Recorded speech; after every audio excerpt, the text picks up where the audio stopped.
Skipping the chimney and busting right through the door. Santa and an elf raiding the home of an alleged drug trafficker.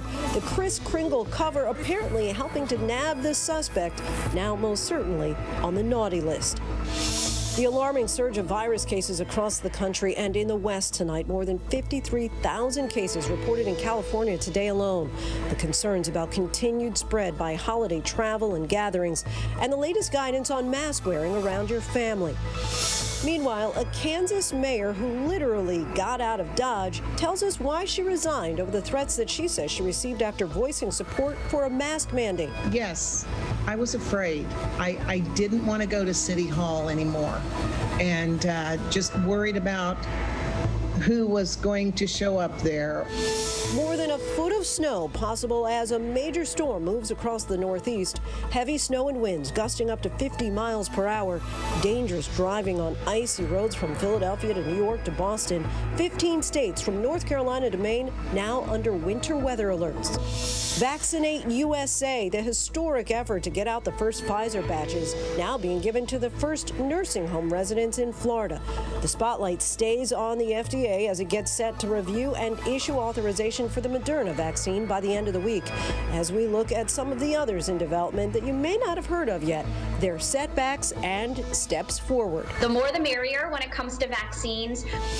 And a story we've been following all year, Mayan Burrell. I first met him inside his prison cell in February. Tonight, he's a free man after being sentenced to a life sentence for a murder he maintains he did not commit. And y'all keep on pushing, man. It's too much injustice going on. Our report on what happened and what's ahead. And the power of protest art, inspiring children across the country to chalk and talk about their feelings and visions of racial justice. Good evening, everyone. I'm Lindsay Davis. Thanks so much for streaming with us. It could just be the biggest snowstorm to hit the most populated corridors of our country in years. It's already creating treacherous conditions, and they are only expected to get worse. But it is winter after all, and snow can be expected to pile up. It's the mounting COVID cases that remain so difficult to fathom. The virus is now killing 1 American every 30 seconds. Some good news, though. A second vaccine is expected to be authorized potentially by the end of the week. That's not soon enough, however, for the more than 53,000 new cases in California today alone. There may be no other place right now on the planet with a higher caseload. Matt Gutman leads us off with the hospitals on overload. Tonight, with ambulances stacked outside emergency departments and patients stacked inside, the onslaught on hospitals continues. The 10th consecutive record day of patients admitted for COVID-19, over 112,000. And one of the hardest hit hospitals in the country, Providence St. Mary's in Apple Valley, California. We have 60 patients right now that have been admitted to the hospital, and we are entirely full upstairs. And so they are in a gurney or a chair somewhere in a hallway waiting. So there are literally 60 patients waiting for a hospital bed at this hospital. That is correct, yes. Not all the patients have COVID. Nurse Mendy Hickey says some have waited up to 2 weeks for a bed. Their ICU now at 300% capacity. When there are too many patients for too few nurses, it means you can't give the care you'd like to give. That's correct, yes. And so we're doing our best. That is happening right now on every unit of the hospital. Every available inch of the hospital being used to house the sick. This used to be the main hospital lobby. It had nothing to do with the emergency department. So basically in the middle of the main lobby of the hospital is a COVID ward right here. That's correct. And there are patients in there right now. Absolutely. It's filled. Yes. The state shattering its single-day record for cases with more than 53,000. Nearly 1.5 million cases the last 7 days across the country. Amid the explosion in cases, people are still protesting restrictions. In Kansas, Dodge City Mayor Joyce Warshaw announcing her immediate resignation after getting threats for supporting a mask mandate. Tyson Foods now firing 7 managers after an investigation into allegations they had wagered on employees getting COVID-19. This is the daily death toll on Tuesday, again topped 3,000. That's 1 person every 30 seconds dying. 10 days ago, Rosemary and Paul Blackwell were admitted to a hospital in Grand Prairie, Texas. The 2 beloved teachers dying together. They put their hands together, so they were holding hands before they started to remove them from the intubation. My mom gave her blessing, And they died within 1 minute of each other. Such difficult times for so many families right now. Matt Gutman joins us now. And Matt, we're right in the middle, of course, of the holiday season. What should families be doing who want to get together? Not get together.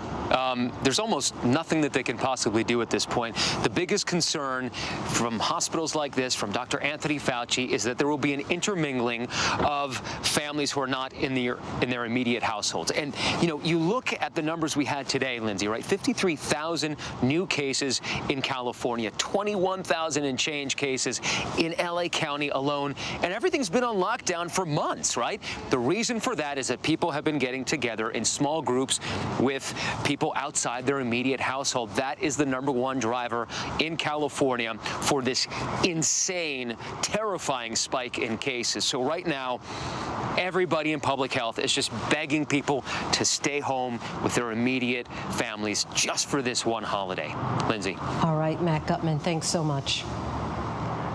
We turn now to Dodge City, Kansas, a rural community hit hard by the pandemic. It's a legendary former frontier town, popularly known as the setting of numerous Western movies, including the 1950s drama Gunsmoke, which coined the expression "getting out of Dodge." In mid-November, Dodge City imposed a highly contested mask mandate. Then its mayor, Joyce Warshaw, said her life was threatened, and she has now resigned. Former Dodge City Mayor Joyce Warshaw is kind enough to join us tonight. Thanks so much for your time. Walk us through your decision to leave your post as both mayor and city commissioner. We know you had been on the commission since 2012. Yes. Thank you for having me. It was a very tough decision, and the pandemic hit Dodge City pretty hard in April and May, but we got it under control. Numbers went down. We were hit with a second wave about the end of October towards the 1st of November, and our county commission did not want to support the mask mandate coming from the governor. So it ultimately fell on our shoulders as the city, simply because we are the largest entity in Ford County. So we knew that it was time for us to step up to the plate and to look to see how we could best take care of the health of our constituents and to ensure that our hospitals wouldn't be overrun with this pandemic. From what you've heard and experienced, why do you think that mask wearing has become such a political inflection point? You know, I am not sure how it's gotten to be such a political stand. I truly believe that this is probably stemming from a national venue where we have allowed a lot of bullying, and we've allowed a lot of things to be pulled into a political venue when it's not. It's a health issue. And, you know, I just think that we're in a state of affairs in our nation that isn't normal for the United States from my perspective. And I think people feel like that if others, some of our strongest leaders can stand up and lie and bully, then they can too. And they can get their way if they do it that way. And so I feel like that this has stemmed from the national level and has finally trickled down to rural America, unfortunately.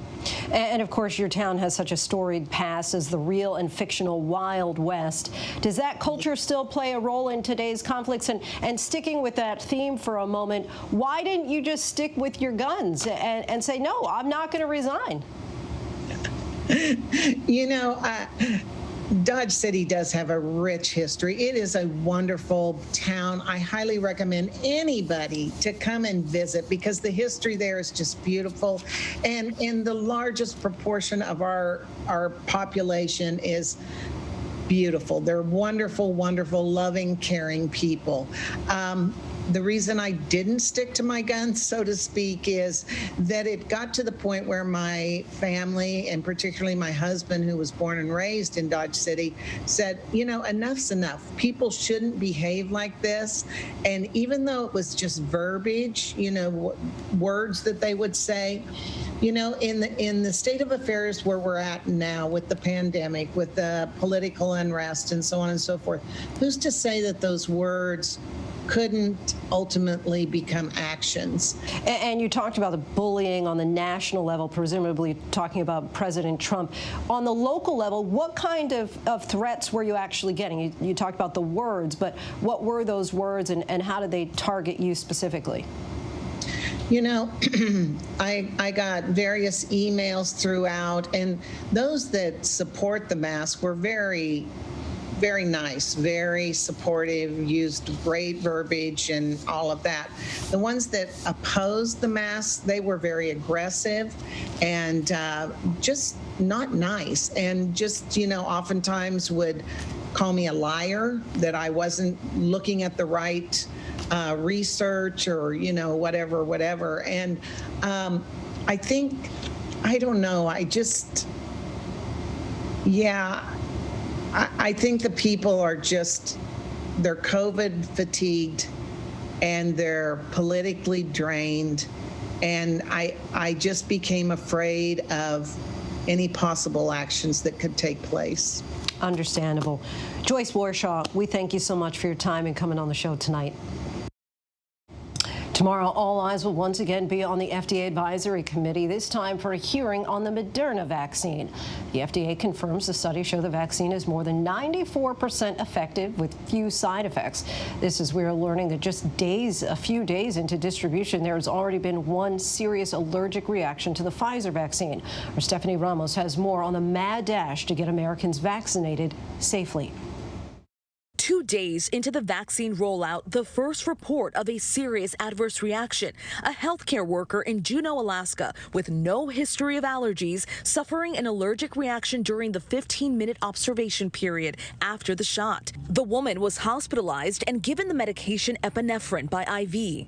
She was feeling short of breath. Her heart rate was elevated, and she had a red flushed rash over her face and torso. That patient was weaned off the medication, is now stable and being monitored. During the whole time, she was still enthusiastic that she got the vaccine and the benefits that it would give her in the future. Severe allergic reactions to vaccines are rare, but can happen. There have been just 2 reported in the UK. The CDC recommends monitoring patients 15 to 30 minutes after the shot. If you have a history of a severe allergic reaction, you should either not take this vaccine, or if you do take it in the context of a place where if you do develop an allergic reaction, it could be readily and effectively treated. And it comes as a second vaccine heads toward emergency use authorization after FDA advisors meet tomorrow. If Moderna's vaccine is authorized by the FDA in the coming days, we have allocated nearly 5.9 million doses of that product. The Moderna vaccine appears to be more than 94% effective and could prevent severe disease. Experts also suggest the vaccine may cut transmission. The vaccine seems to reduce that. Even one shot of the vaccine reduces that by about 2/3. We haven't seen the full data on what happens after 2 shots, but I'm pretty optimistic that it's going to end up reducing people's ability to spread the virus as well. Temporary side effects include fatigue, fever, and headache, and are more common after the second shot. Can I have you take a deep breath in for me? Today, the first wave of those Pfizer vaccinations in nursing homes. Outside Tampa, vaccines arriving at this facility with the help of the National Guard. 70-year-old Cynthia Mays, the first to get the vaccine there. 1,100 long-term care facilities will see their first shots by Monday. In Phoenix, 94-year-old World War II veteran John Mohan getting the shot too. Was that it? Yeah, that was it. Okay, we did it. You guys have been keeping me alive, so why shouldn't I try it? He feels that it's worth the try. Stephanie Ramos joins us now. Stephanie, we keep hearing about the vaccine being distributed in nursing homes, but what about those seniors who live on their own? When can they expect to receive the vaccine and where? So the top scientific advisor in the vaccine effort says a vast majority of seniors outside of nursing homes should have the vaccine by the end of March. Now, they should have that vaccine offered to them at CVS's and Walgreens. And what's the timing on the Moderna vaccine possibly being authorized? So the panel of advisors should make a recommendation very soon, but Dr. Fauci says tomorrow the FDA will hopefully make a decision whether to give emergency authorization to Moderna's vaccine. We already know that the company is expected to deliver 20 million doses to the government by the end of the month. So we could have 2 COVID vaccines available by Christmas, Lindsay. And more on the horizon. Stephanie Ramos, thanks so much. And now to the nor'easter, currently underway with 1 to 2 inches of snow expected to fall per hour from Philly to New York City to Hartford to Boston. Some areas are expected to see up to a foot or more of snow once all is said and done. The storm is causing chaos both on the road and in the skies as people are asked to stay indoors. Our Rob Marciano has the latest on this monster storm. That monster storm racing across the country, now causing a white-knuckle ride home for millions in the Northeast. Accidents littering icy highways. This crew on the scene of an accident near Pittsburgh, lucky to be okay. And store shelves stripped bare as families brace for a winter's worth of snow. These rates are really impressive, and they're coming into the area over the next couple of hours. Heavy equipment being brought in to help load these salt and plow trucks. They've got a fleet of over 600 trucks in Connecticut, and that's just one state. Officials begging drivers to stay off the roads. If you must travel, be sure you have an emergency supply kit for your vehicle and that it is up to date. In New York City, more than a foot expected. COVID testing sites forced to close and outdoor dining shut down. And as flight cancellations pile up, concerns about the ability to ship the vaccine. Ahead of this nor'easter, up to 10 inches of snow in the plains sent tractor trailers sailing down I-80 near Kearney, Nebraska. Watch the red cab narrowly missing stranded big rigs. And at least one driver was killed on icy roads near Wichita. This storm system already proving fatal. Our thanks to Rob, and Chief Meteorologist Ginger Z is joining us now. Ginger, this is a monster storm. You're already out in the thick of it. Time it all out for us. Oh, it has been a while since New York City has seen a snow like this. I think it's been now almost 5 years since we've seen a foot or more, and I think we could definitely do it. We're already seeing 1 to 2 inch per hour snowfall rates. The radar, a white mess all the way through eastern Pennsylvania. It will make its way into southern New England by later tonight. Philadelphia has had heavy snow for hours. They will flirt with that sleet or rain snow line, and that's going to cut totals a little later tonight. But either way, I think that there's an easy foot to a foot and a half when you go from New York City to the north. And here's how it's all going to go down. Timing-wise, by tomorrow morning, it'll still be snowing here, but it'll wrap up by about 10 a.m. By tomorrow night, it's gone from New England. Boston picks up a significant amount of snow. But no matter how much snow you get and where you are on that map, I am concerned about power lines and trees. It is going to be heavy and wet, especially just north of that rain snow line. And so it's going to be that type of snow that adds up. And when you have a 50-mile-per-hour gust, you can easily take out power. And that's a problem because the wind chill going into Friday, single digits into the 20s, even Washington, D.C. will still feel sub-freezing. We're going to easily see anything that melts refreeze, and you'll get some black ice. So that's going to be a problem. And this is not something where it's just going to melt away the next day. Lindsay. Ginger, stay warm, stay safe, and to everyone who's out in the elements tonight. All right, thanks, Ginger. Now to Washington, where a deal to provide much-needed economic relief to Americans hit hard by the pandemic may finally be within reach. Congressional leaders negotiated late into the night last night and then again throughout the day today to hammer out the details of a relief package. Both sides appear to be poised to compromise in order to get a final deal across the finish line before the holidays. So what's in the likely package, and when will Americans see the benefits? Our senior congressional correspondent Mary Bruce has the latest. Tonight on Capitol Hill, after months of maddening delay, a deal to provide relief to millions of Americans hit hard by this pandemic is finally in sight. Updates on where things stand with progress, that's all I'll say. Democratic and Republican leaders huddled late into the night trying to hammer out the details. We made major headway toward hammering out a targeted pandemic relief package. And not a moment too soon, thousands of Americans are lining up for food this holiday season. 50 million expected to go hungry this year. And more than 19 million Americans are now collecting unemployment. Ricardo Ramirez was laid off from his hotel job in San Antonio and fears he could lose everything. His unemployment runs out at the end of this month.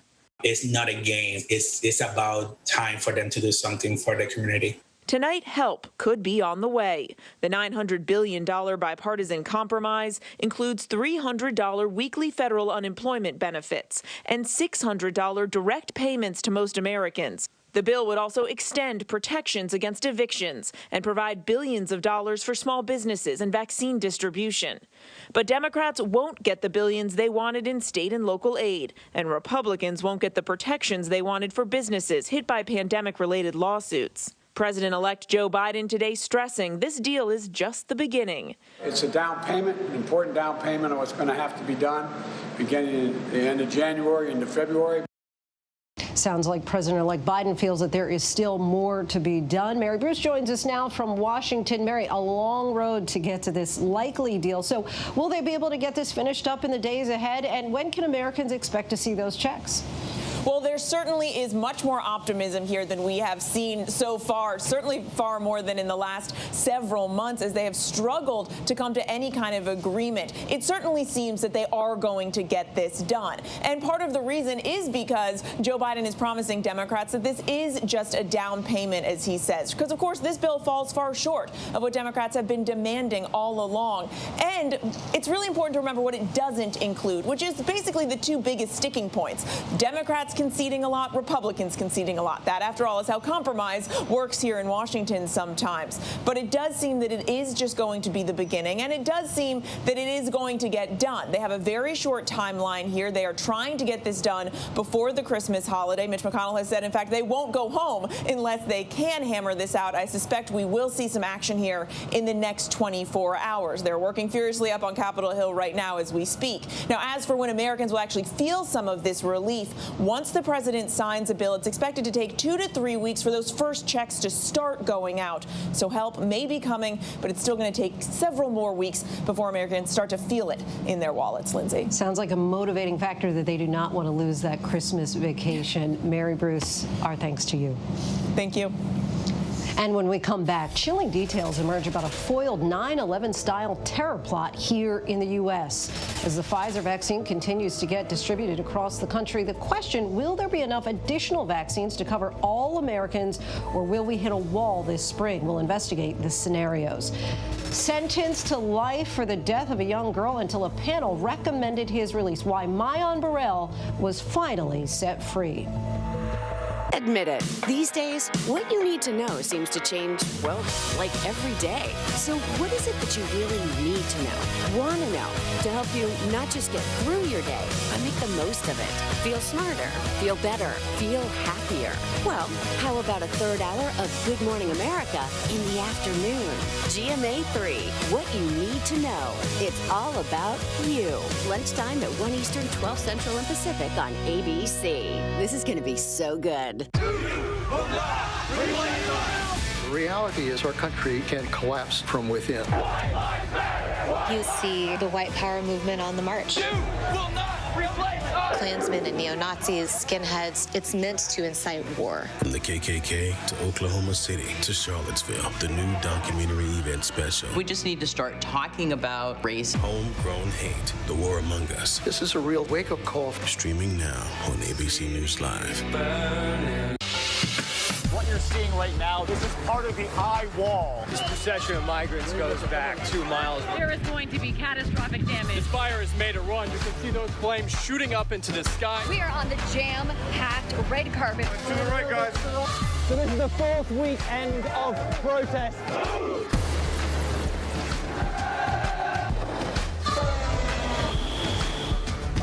Watch ABC News on location for Facebook Watch. Your mom said, comb your hair. Your dad told you, smarten up. Your dog is judging you right now. And your best friend just called you crazy. We all need someone who'll pull no punches and give it to us straight. Now, imagine getting your news like that. No bull, no spin, just give it to me straight. Straightforward news, straight to the heart of the story. ABC News, straightforward. What's the most innovative daily news podcast out there to listen to every day? Well, the Edward R. Murrow Awards say it's Start Here, the daily news podcast from ABC News. Even the New York Times calls us a top news podcast worth listening to. So if you like getting behind the biggest news stories of the day, inside all the details, the backstory, and what will happen next, then listen to Start Here, the daily news podcast from ABC News. It's like no other news podcast out there. Even the critics agree. Listen free on Apple Podcasts. He was just a teenager when he went into prison for a murder he repeatedly said he did not commit. Today, Mayan Burrell is a grown man and also a free man.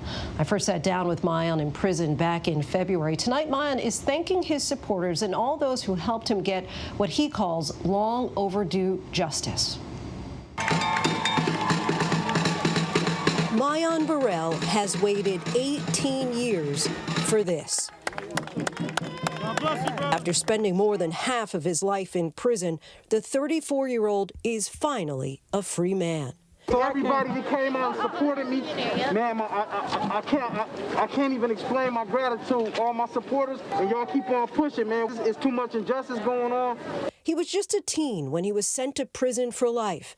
And it wasn't until September of last year that his case received heightened attention when Senator Amy Klobuchar was running for president and mentioned it on the national stage. The ACLU's legal director in Minnesota has said that you showed no interest in racial justice. Do you wish now that you had done more? That's not my record. The cases that came to us, the African-American community that came to us, they said there was no justice for their little kids. There was a kid named Byron Phillips that was shot on his front porch. We found the shooter and we put him in jail. We did the same for the killer of a little girl named Tyisha Edwards who was doing her homework at her kitchen table and was shot through the window. That answer about the killer of Tyisha Edwards got the attention of the Associated Press, prompting a year-long investigation that ultimately found flaws and inconsistencies with the police investigation. I started kind of just hitting the pavement and talking to, everyone I could talk to. On Tuesday, after begging for his own release for nearly 2 decades, the State Pardons Board commuted Mayan Burrell's sentence. I come before you, a 34-year-old man who spent more than half of his life incarcerated for a crime I didn't commit. This ugly scar, exposed and time-tested, lingering like an open wound, a constant reminder of the gaping hole that a stray bullet left in this community in November of 2002 after it penetrated this home across the street. Inside, an 11-year-old little girl named Tyisha Edwards doing her homework at the dining room table. And I ran in, tried to call 911. I didn't know if I should do CPR or not. I just knew she was laying on the floor. And then when they brought her out, she was passed away. Outrage erupted in the black community, with mounting pressure on the police department to find her killer. 4 days after Tyisha's death, police said they had tracked down her killer. 16-year-old gang member Mayan Burrell fired a gunshot into their home. A bullet hit Tyisha in the chest. I talked with Mayan in prison back in February when he once again insisted he was innocent. Mayan, a lot of people say that they're innocent. Why should people believe you? I've always let people know that I was innocent. It's just now that I have a voice. But it's not about what I tell people to make them believe, but what people can see for themselves. You know what I mean? Like, go and look into it, and then you tell me if you believe that I'm innocent. That's exactly what Robin McDowell, a Pulitzer Prize-winning reporter, did as part of her own investigation. Why do you believe Mayan? Well, I didn't go into the investigation thinking he was innocent for sure. I did believe that when a lot of inmates, friends and rivals, were saying that they believed he was innocent, that he was worth looking into. Among those she talked to, Ike Tyson, who has said for years that he was the killer, not Mayan. He shot an innocent girl, now an innocent guy. And at the time, he was a kid. is locked up for something he didn't do. So it's like I'm carrying two burdens. Without a gun, fingerprints, or DNA, the case against Mayan largely relied on testimony from a teen rival who changed his story several times about who he said he saw at the crime scene. He has since died. The investigation questioned police tactics caught on camera, like this interrogation video where an investigator offers $500 for names of potential suspects, even for hearsay from someone who said he knew nothing about the crime. I just signed out $1,000 about 2 hours ago, and I can keep signing until I get that name.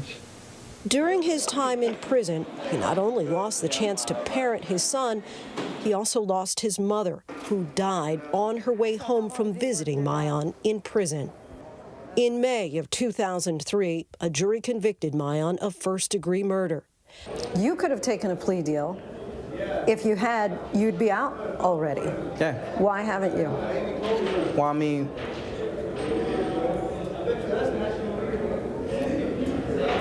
so it hurts to know that you.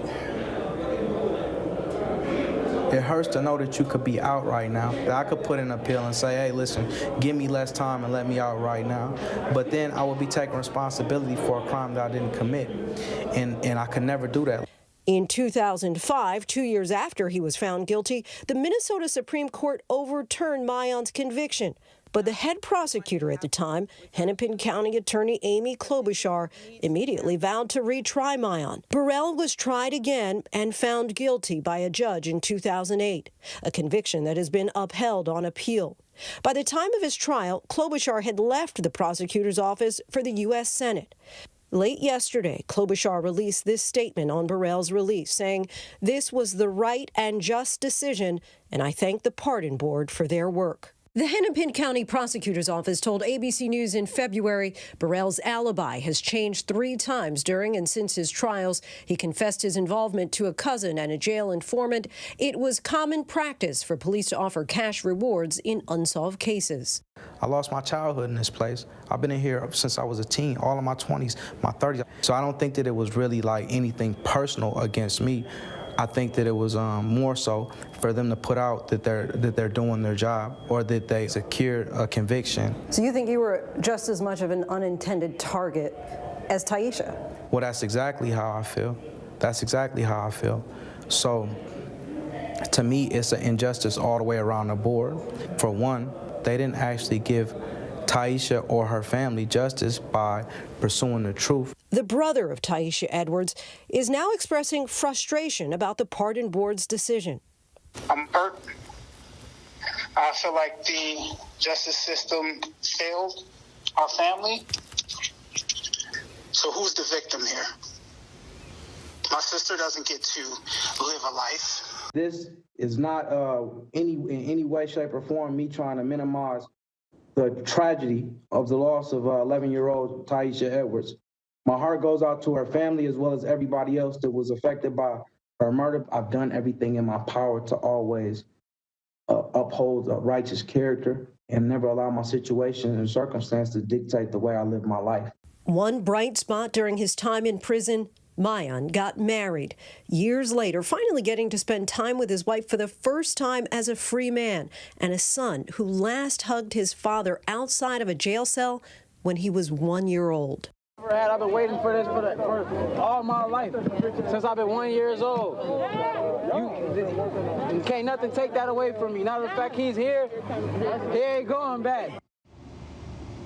Interesting also to note that Mayan had to make his own defense case on that Zoom call yesterday because his attorney unexpectedly was unable to join. Still ahead here on Prime, Tom Cruise tearing into the crew of his new movie. You'll hear the audio. We've talked about the promise of the vaccines, but what do we know about how the other treatments work in preventing severe COVID? We take a closer look. And Biden's cabinet is history-making. We'll tell you why by the numbers. But first, our tweet of the day, a seismic shift in how we look at baseball's history. The MLB correcting a long-time oversight by elevating the Negro Leagues to major league status, meaning the record books are changing. The Americans here on the ground and the Iraqis, 18,000 tons. Tatas. Ismail? David.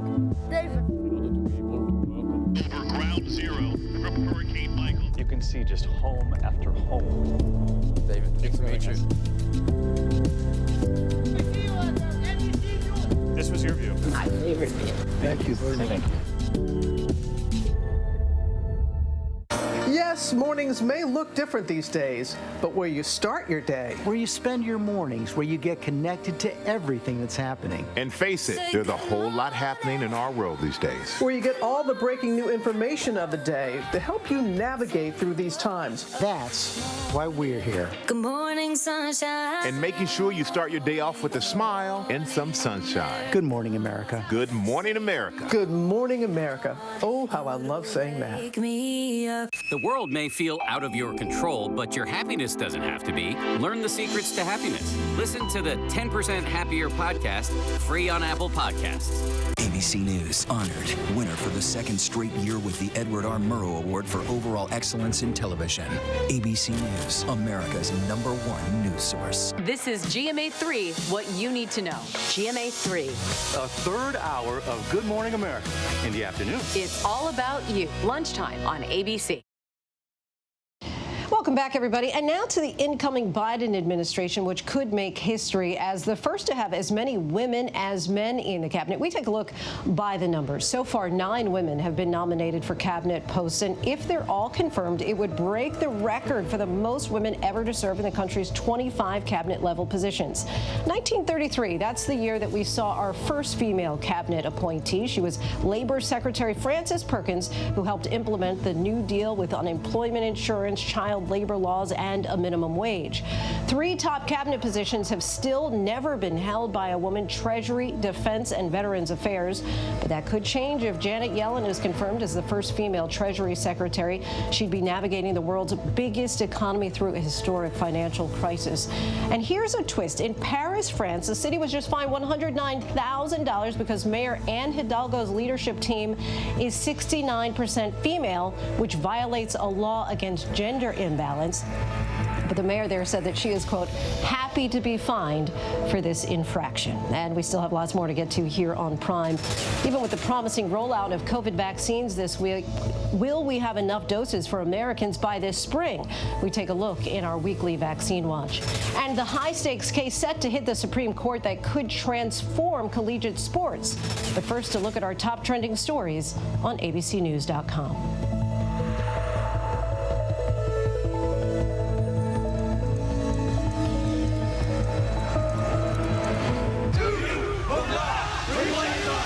The reality is our country can collapse from within. You see the white power movement on the march.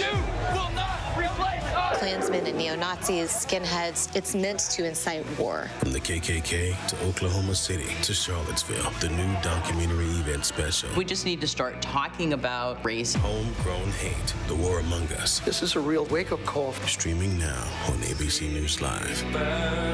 Now, when it matters most, the straightforward facts. ABC News is America's #1 news. #1 in the morning, #1 in the evening, with America's most watched newscast. #1 in late night versus the competition. The #1 news magazine on Friday nights. #1 in politics across this historic election versus the competition. The #1 daytime talk show. And #1 in streaming news. ABC News is America's #1 news. What's the most innovative daily news podcast out there to listen to every day? Well, the Edward R. Murrow Awards say it's Start Here, the daily news podcast from ABC News. Even the New York Times calls us a top news podcast worth listening to.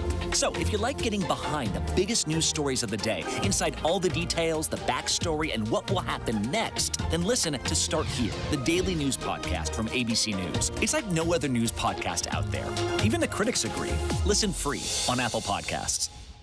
Yes, mornings may look different these days, but where you start your day, where you spend your mornings, where you get connected to everything that's happening. And face it, there's a whole lot happening in our world these days. Where you get all the breaking new information of the day to help you navigate through these times. That's why we're here. Good morning, sunshine. And making sure you start your day off with a smile and some sunshine. Good morning, America. Good morning, America. Good morning, America. Oh, how I love saying that. Wake me up.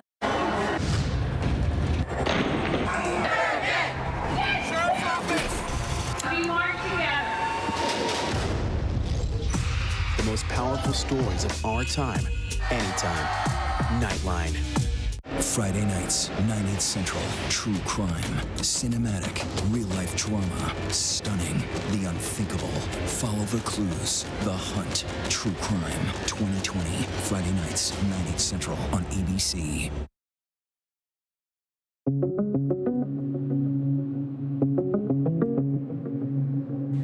Soon, America could be equipped with not just one, but 2 vaccines to fight the raging coronavirus. Moderna's vaccine is on track to be authorized for emergency use this week, with an FDA advisory board meeting set for Thursday.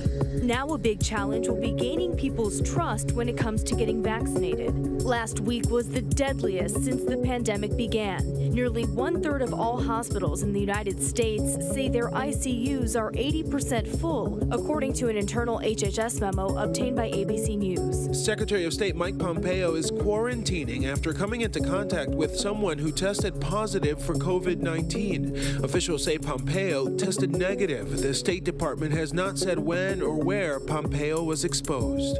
On Capitol Hill, congressional leaders are signaling they are close to finalizing a new round of relief aid. I think it is in the oven, being baked as we speak, and I hope it comes out soon. Current talks include discussions about potential direct payments to low-income Americans. The American people can feel confident that meaningful help is on the way. It's a race against a deadline lawmakers backed themselves into after months of failed attempts to reach a second relief deal. A massive winter storm is bearing down on the Northeast and Mid-Atlantic, impacting some 60 million people and expected to dump a foot of snow or more in some areas. These rates are really impressive, and they're coming into the area over the next couple of hours. If you must travel, be sure you have an emergency supply kit for your vehicle and that it is up to date. In New York City, more than a foot expected. COVID testing sites forced to close and outdoor dining shut down.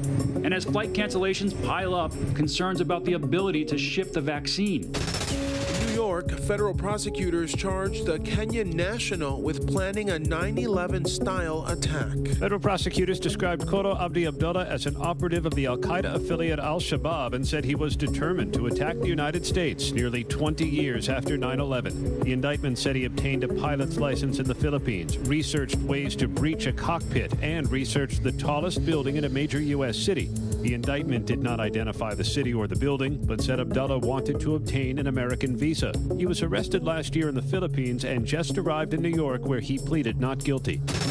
The Supreme Court agrees to take up a case that pits college athletes against their governing body. The case involves compensation for student athletes. A federal appeals court ruled colleges should be able to pay for a range of education-related expenses like computers, graduate degrees, and postgraduate internships. Currently, the NCAA limits what a student athlete can accept to tuition. Sean Alston, a former running back at West Virginia, challenged those limits. The NCAA said it's pleased the Supreme Court would take up its appeal. Worried the appellate court ruling blurred the line between student athletes and professionals. He's known for doing his own death-defying stunts, but on the set of Mission Impossible 7, there was one risk Tom Cruise reportedly wasn't willing to take. We are not shutting this movie down! Audio reportedly of the actor obtained by The Sun. Cruise tearing into workers on the set of Mission Impossible 7 failed to social distance. The Sun says the two were sharing a computer. I don't ever want to see it again! Ever! And if you don't do it, you're fired! And if I see you do it again, you're gone! Real money and livelihoods are on the line for thousands of film workers. You can hear Cruise making that point. That's it! No apologies! You can tell it to the people that are losing their homes because our industry is shut down.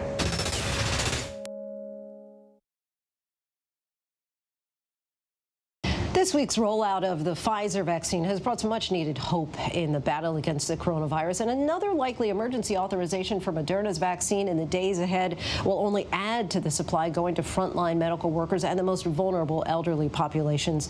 But even with those 2 vaccines, could we hit a plateau where we no longer have enough doses to reach all Americans who want to take it? What other vaccine candidates are in the pipeline to help fill the gap? Our Bob Woodruff takes a look in this week's Vaccine Watch. This week, an historic milestone. Frontline healthcare workers across the nation lined up to get their COVID-19 vaccines. And today, nursing homes in multiple states.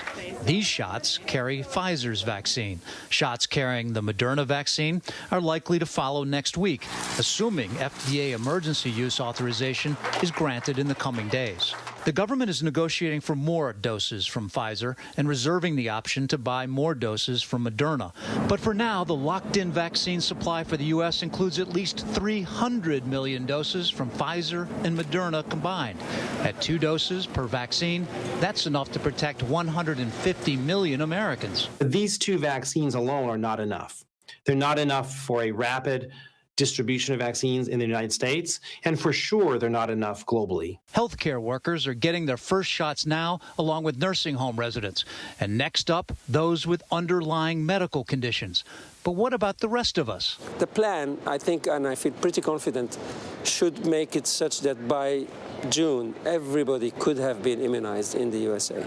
To get this done, we will need multiple successful vaccines authorized and delivered from multiple companies. So we need more vaccines.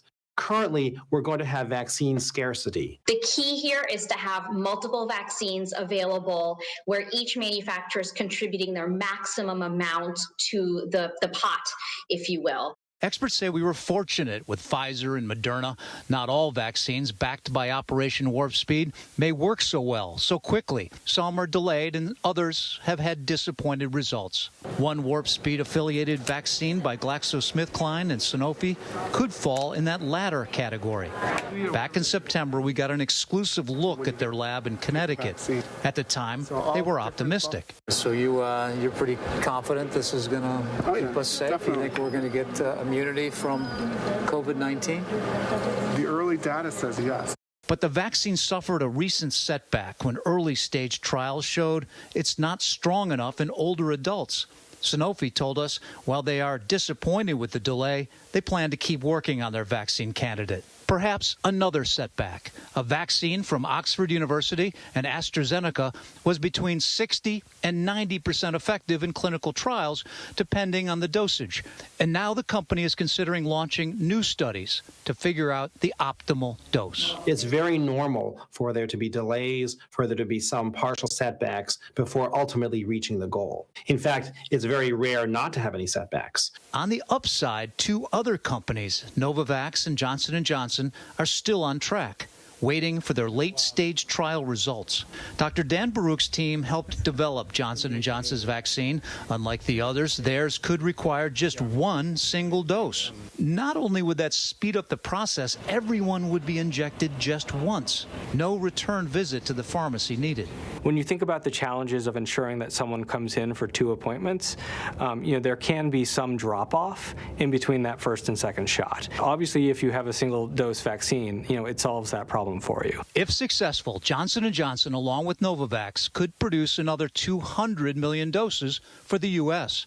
If GlaxoSmithKline and Sanofi, along with AstraZeneca, pull through successfully, the U.S. would get another 400 million doses. The more the merrier when it comes to vaccines. We know that no single vaccine manufacturer can make 660 million doses in order to vaccinate the entire U.S. population. This is Bob Woodruff, tracking the race to the vaccine. Our thanks to Bob. And while vaccines to prevent COVID may be the ultimate way to protect against the virus, there are also promising treatments in the clinical trial phase to help reduce COVID's deadly impact. So we spoke to one volunteer taking part in a clinical trial of an antibody treatment from the pharmaceutical company Eli Lilly, which hopes to bridge the gap in treating the coronavirus until vaccines are widely available. Byron Pitts has her story. How are you feeling today? Good. Good. No symptoms. No symptoms? The vaccine's rollout is underway. No cough, no chills, no headache. Okay.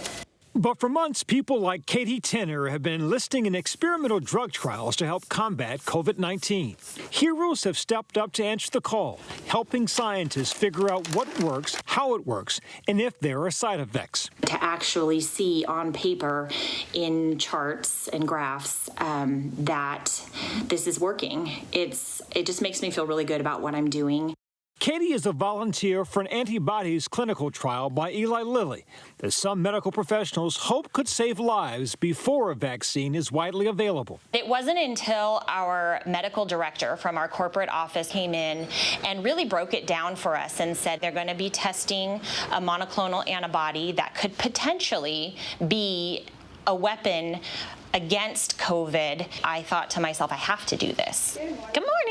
After hearing stories about fellow healthcare workers dying from the virus, she joined the trial in August to try and be part of the solution. Thank you. Hearing these stories made me feel kind of helpless, a little bit of survivor's guilt. And when this came around, this antibody might help protect healthcare workers. That was the biggest indicator for me.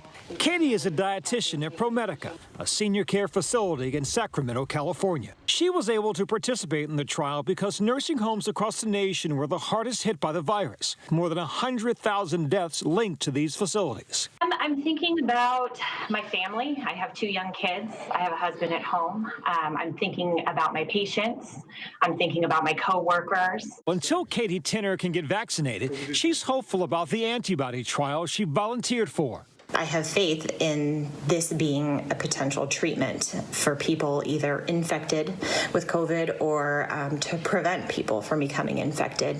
The drug therapy known as bamlanivimab was created by pharmaceutical company Eli Lilly and could be a tool to protect frontline workers. If this works, and this is something that can help us feel safer and be safer in the workplace, then I think that's a game changer. As of today, the trial is in cities across the country, and the U.S. government has purchased nearly 1 million doses of the drug. Nearly 160,000 have already been delivered. And if we can get ahead of it with the case of an antibody, then I think that it can be a huge confidence booster. Eli Lilly's drug mimics natural antibodies created by the body to fight the virus and is thought to lower severity of symptoms in patients. Hi, just going through the news on my lunch break here at work today, and there's some really exciting news about a particular part of the Eli Lilly trial. In November, the FDA authorized emergency use authorization for several antibody therapies.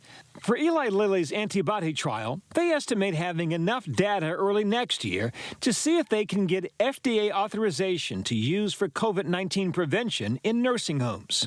With rising COVID cases across America, Katie sees this clinical trial as a positive light while people wait for the vaccine. Our administrator here always says, don't be part of the problem, be part of the solution. And so being part of the solution is a really good feeling. Thank you very much. We'll see you next time. All right. Part of the solution. Our thanks to Byron for that. And when we come back, the power of artistic protest during this tumultuous year.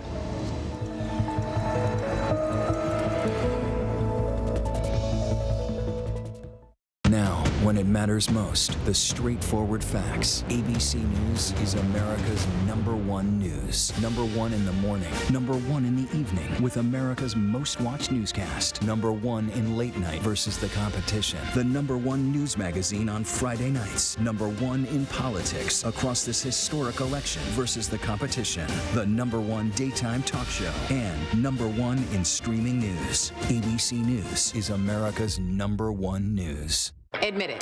These days, what you need to know seems to change just about every day.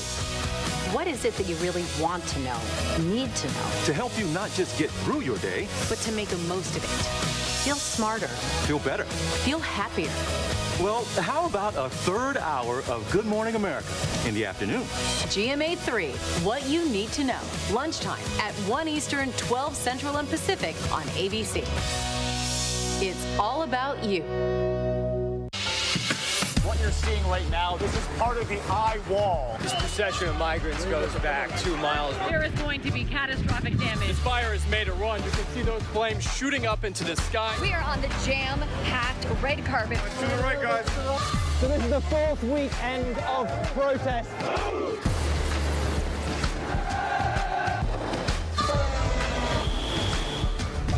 Watch ABC News on location for Facebook Watch.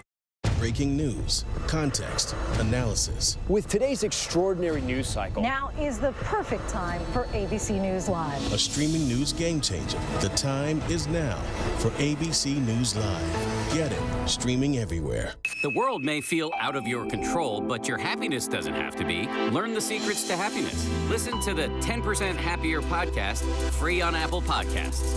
More Americans choose ABC News, America's #1 news source. Thank you for making World News Tonight with David Muir, America's most watched newscast. With so much at stake, so much on the line, more Americans turn here than any place else. ABC News, World News Tonight with David Muir. We have made it through another week together. America's most watched program across all of television.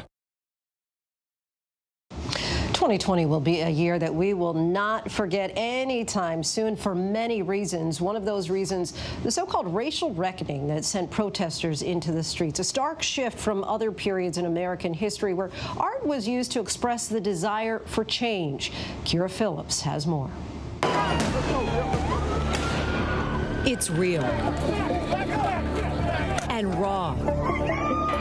A reckoning on race, prompting protest in this country like never before. Leave the immediate area, or you will be arrested. But it wasn't always like this. For so many people, for so many decades, the power of the pen and the paintbrush have created worldwide protest against war, violence, and racial injustice. Such a contrast to this chaos. Because these protest pictures are peaceful, and the messages just as profound. Mariah, why do you feel so strongly in using art as a way to protest? Art is a medium that you don't need to know how to read or spell. You can be writing things, but you can do imagery. And so the impact is giving this visual impact of what's going on around us. And Mariah Seeger DeGeer should know. She had a lot going on around her since birth. Her grandfather is the famous folk singer, songwriter. There's a lot of people in this world, they know what's right and what's wrong. Social activist and Rock and Roll Hall of Famer, Pete Seeger. Known for helping popularize We Shall Overcome.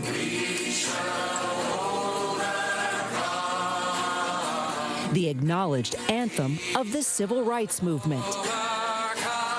Talk about art of protest. So how are you channeling Grandpa Seeger right now? Music makes life a little bit more manageable. It's giving you or other people a way to process like the troubles in the world, but then if we can actually do something about it with the art, with the music, like that's even better. Do you like being brown? So now Mariah, a therapist, counsels families on how to talk to their kids about race and injustice. Even working with Black Lives Matter activists on the front lines of the movement, channeling her grandfather's protest song, To My Old Brown Earth. To my old brown earth. And transforming his lyrics into a lesson. It's called To My Old Racist Earth. It's her protest art movement, and it's inspiring kids across America to chalk and talk their feelings and visions of racial justice. Social justice means to me being able to have your own say in things and not being judged for your opinion. So like if you're in school, you had your own opinion on something, you raised your hands, and everyone is different. I drew 3 different people holding hands because they love each other. There's a heart next to them. What does social justice mean to you? Loving one another and treating them with respect. Her movement now gone viral. Any type of racism is not okay, and we as Americans, we can make a change. For me, this fist means that everyone should be treated equally, no matter what. So Mariah, how do we normalize this conversation among black, brown, white, all races? Well, what is the diversity around you in your home? Like, what kind of books are you reading? What kind of authors, poets? What are the stories that you're telling your kid? Can you incorporate diversity and race into those stories? Can you do it in a way that feels new to you, but maybe a little bit more comfortable to have, friends that looked a little bit different? Or maybe just start outside and dream it. Hi, we made a board about racial justice. being fair, and being kind. Chalk it and see what happens. Keep making new friends, no matter what they look like. See what you can overcome. Our thanks to Kira for that. And before we go tonight, our image of the day. Meet Vera Leap, 88 years old, and she is now officially one of the first nursing home residents to start the COVID vaccination process. She got the Pfizer shot in Pompano Beach, Florida. Millions of others in her hard-hit age group will hopefully be vaccinated in the months to come. And that is our show for this hour. Be sure to stay tuned to ABC News Live for more context and analysis of the day's top stories. I'm Lindsay Davis. Thanks so much for streaming with us, and good night.